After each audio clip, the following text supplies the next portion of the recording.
আসসালামু আলাইকুম, welcome to প্রাপ্তি। আগের লেসনগুলোতে আমরা আমাদের যে হোম পেজ ছিল সেটার যে project, template, RAM hub, apps এই অপশনগুলো দেখেছি।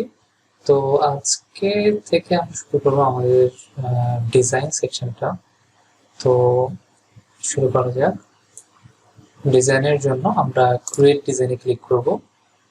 তো এখানে ক্রিয়েট ডিজাইনে যদি ক্লিক করি, এখানে আমাদের ক্যানভাতে আগেই বলেছি যে সাইজ নিয়ে টেস্ট হওয়ার কোনো প্রয়োজন নেই। আমাদের যে টেমপ্লেট ডিজাইন করতে হবে এখানে জাস্ট টাইপ করলেই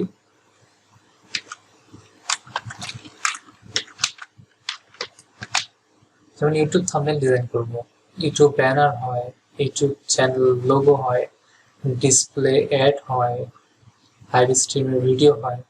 তো আপনি যেটা করবেন সেই ডিজাইনের জন্য সাইজ নিয়ে চিন্তা করতে হবে না। এখানে জাস্ট নাম সার্চ করলে আপনার যেটা লাগবে আপনি যদি ক্লিক করেন তাহলে সেই টেমপ্লেটের যে আর্টবোর্ড সাইজটা সেটাতে আপনার জেনারেট হয়ে যাবে।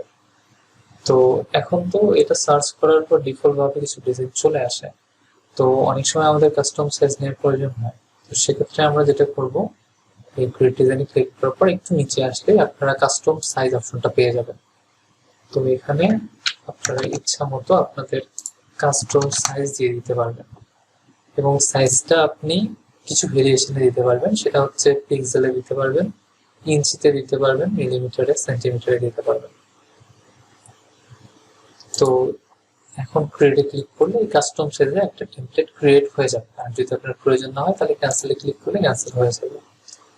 আর এখানে ইম্পোর্ট ফাইল অপশন আছে। ইম্পোর্ট ফাইলে বলতে আপনার যদি কোনো এআই ফাইল বা ছবি থাকে আগে থেকে ক্রিয়েট করা একটা সাইজে, তো সেটাকে ক্লিক করে যদি ওপেন করেন তাহলে এই সাইজ রিলেটেড একটা আর্টবোর্ড ক্রিয়েট হয়ে যাবে। তো এই ক্রিয়েট ডিজাইনে ক্লিক করার পর এই অপশনগুলোই আপনারা পাবেন। তো দেখা হচ্ছে নেক্সট ভিডিওতে। সবাই সে পর্যন্ত ভালো থাকবেন। আসসালামু আলাইকুম।